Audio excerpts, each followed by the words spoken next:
Пришли к врачу, нам сказали снять рентген. 3 күн болды, қызымның тісі ауырып жүр. Таңертең біз дәрігердің қабылдауында болғанбыз. Ол рентгенге түсіп кел деп жіберді. Түстен кейін келсек, дәрігер жоқ, кіргізбей жатыр. 3 баланы Атамекен ауылынан келіп тұрмыз, жетім балалар үйінен.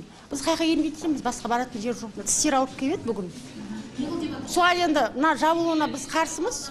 Біз қайқа барамыз? Бұл кешегі жағдай. Тісінің түбірі сыздап, мазасы қашқан балалар ата-аналарының пікірі.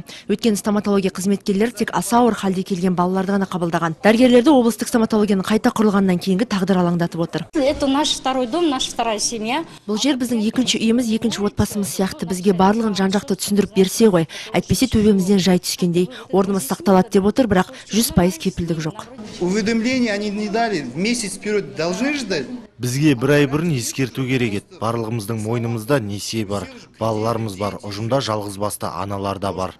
Қалыптасқан жағдайға байланысты біз облыстық денсаулық сақтау басқармасының басшысына жүгінген едік. Ол қызметкерлердің жұмыссыз қалатындығына еш негіз жоқ. Тіс емханасын қайта құру міндетті әлеуметтік медициналық сақтандыруды енгізу барысында жүргізіліп отыр. Себебі биылдан бастап қаржыландыру жүйесі өзгертіледі. Бұрын емдеу мекемесі жергілікті бюджеттен қаржыландырылса, енді республикада мемлекеттік тапсырыс бойынша реттелетін болады дегенді жеткізді. Барлық мәселе облыстық балалар тіс емханасының заңды тұрғыдағы мәртебесінде болып тұр. Для того, чтобы участвовать и претендовать на государственный заказ. Мемлекеттік тапсырысқа үміткер болу үшін Қазақстан Республикасының заңнамасына сәйкес емхана статусы мемлекеттік кәсіпорын немесе шаруашылық жүргізу құқығындағы мемлекеттік кәсіпорын болуы шарт. Ал 2014 жылы құрылған облыстық балалар тіс емханасы мемлекеттік мекеме статусында. Яғни бұл дегеніміз мекеме смета шығындары бойынша қаржыландырылады. Емхана ақылы қызмет көрсете алмайды деген сөз. 2014 жылы ұлттық экономика министрлігінің антимонополиялық комитетіне аталмыш мекеменің статусын өзгертуге 4 рет өтініш жіберді. 4 жағдайда да біздің ұсынысымыз мақұлданбады.